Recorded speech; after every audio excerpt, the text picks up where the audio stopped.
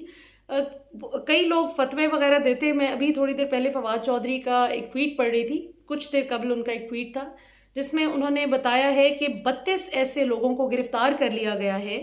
جو کہ اس معاملے کو ٹی ایل پی اور حکومت کو لڑوانے کی جو یہ کوشش ہے، پوری جو اسٹریٹجی بنائی گئی ہے دشمن کی جانب سے، جو کہ اب اسد عمر جیسا بندہ جو کبھی بھی آپ کو پتہ ہے کہ بہت اس طرح کی پوزیشن نہیں لیتے، اسٹرانگ پوزیشن، اور وہ بڑا کیئرفلی چلتے ہیں، ویل کیلکولیٹڈ ان کی بات چیت ہوتی ہے، انہوں نے بھی کھل کر کہہ دیا ہے شاہ زیب خان زادہ کے پروگرام میں کہ یہ تانے بانے ان کے را کے ساتھ ملنے کے شواہد مل چکے ہیں۔ تو جب یہ سارا معاملہ اب کلیئر ہے، تو ایسی صورت میں پاکستان کی ریاست کا رول بہت زیادہ اپریشیبل ہے کہ بالکل ٹھیک یہ ان سے سختی سے نمٹ رہے ہیں، لوگ کتنے تنگ ہیں، کتنی ویڈیوز سامنے آ رہی ہیں، لوگوں کی دکانوں میں توڑ پھوڑ کر کے چلے گئے ہیں، جو پولیس والوں کو انہوں نے مارا ہے، جس طرح سے شہید کیا، اللہ معاف کرے، مطلب آپ یہ کون سا دین ہے؟ اسلام تو کم از کم نہیں ہے، پتہ نہیں آپ کون سے دین کے لیے لڑ رہے ہیں، اور